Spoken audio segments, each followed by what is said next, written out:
we arrived at Port Arthur on a Saturday morning, a place where history isn't just read in books, it's felt in the very stones beneath your feet. Well, the sun's come out again and it is just so quiet. We found out why it is so quiet today. It's Saturday and so many of the tourists are going to Salamanca Market, leaving this place deathly quiet, and we love the idea. Your allocated time is on your feet. You'll find the departures only around 300 metres to the left as you exit the visitor centre. Some of you may have booked a tour with one of our guides. Be aware that the weather here is quite changeable and there is very little shelter on site, so please be prepared.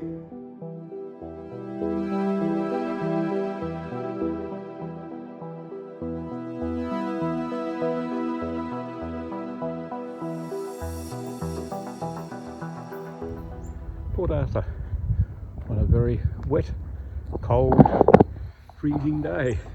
However, we're here to enjoy ourselves and have a look around. At the moment it's not raining and doesn't feel all that cold, and not very windy, so I think we've got the best of the day at the moment, but let's see what we can find and a bit of history about this incredibly beautiful old place.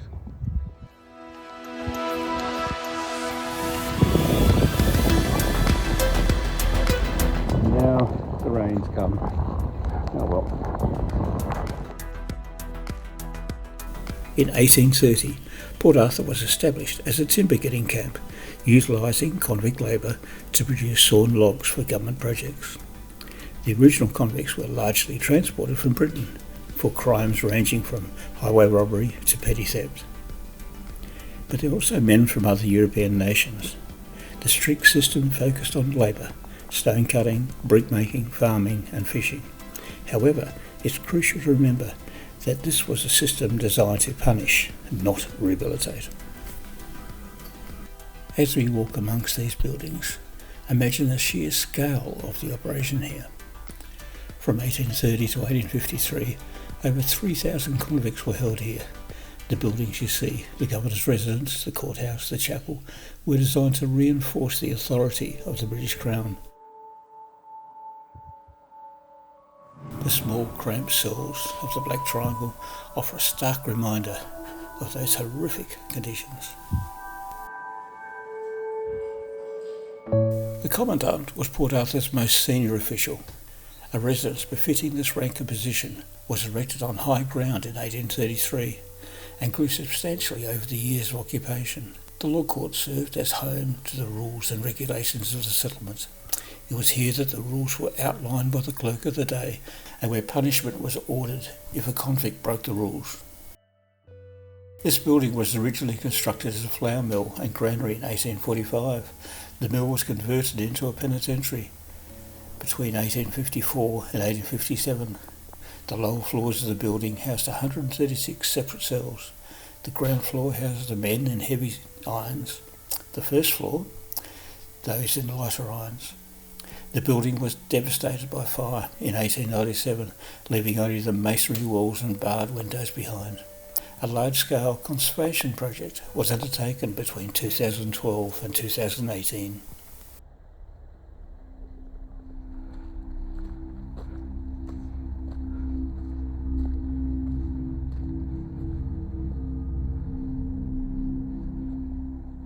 The church represents the important role of religion in convict reform in Port Arthur. Up to 1,100 people attended compulsory services here every Sunday.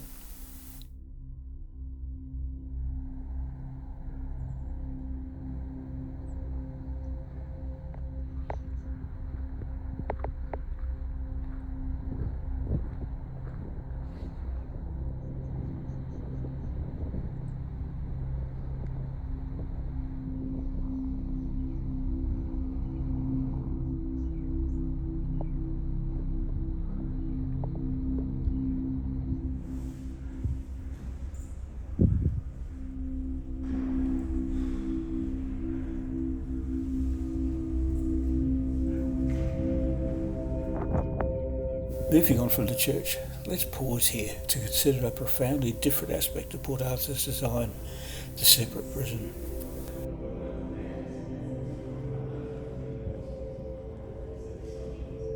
Rule 22. All clothing and other articles of whatsoever description which the convicts may bring with them are to be taken away, and after an inventory has been made of the same, they will be placed in the store appropriated to that purpose, and there retained until the convicts are discharged.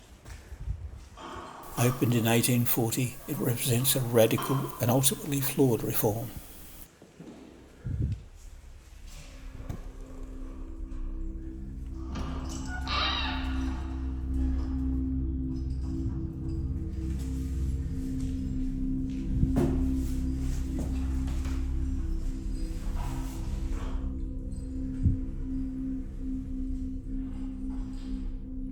The concept was simple: isolation and contemplation, delivered through 23 hours a day in a single cell.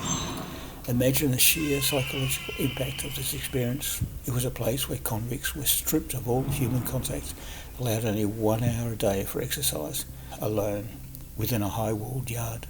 The conservation program between 2007 and 12 has brilliantly preserved this chilling space.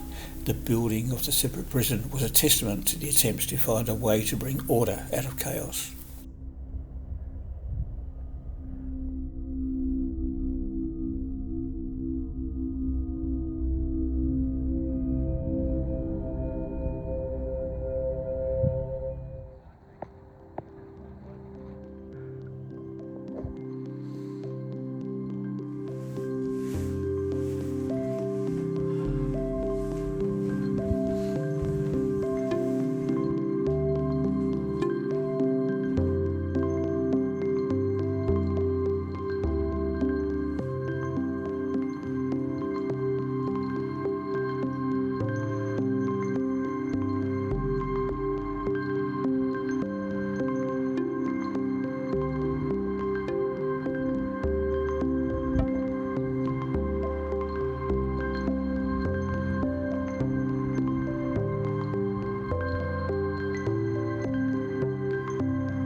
The penal settlement closed in 1877, and many of the buildings were dismantled or destroyed in bushfires.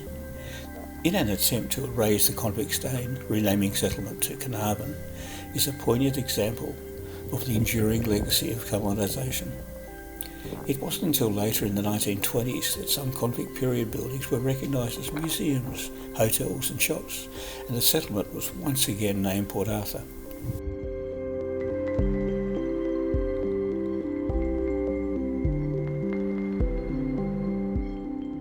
The National Parks and Wildlife Services took over the management in 1971 and was inscribed onto the World Heritage List in 2010.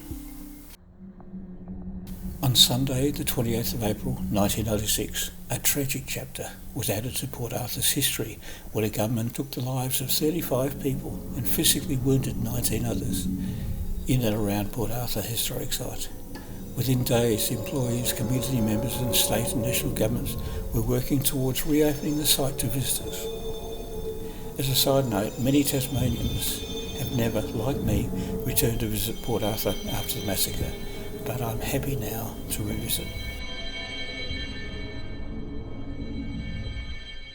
Walking through Port Arthur today, you don't just see ruins, you see a tapestry woven from countless stories. It's a place that demands reflection, respect, and a deep understanding of the complex and painful history that shaped it. The ongoing conservation efforts, the Site Management and Port Arthur Historic Site Management Authority are vital in ensuring that this extraordinary story continues to be told and that we never forget the lessons of the past.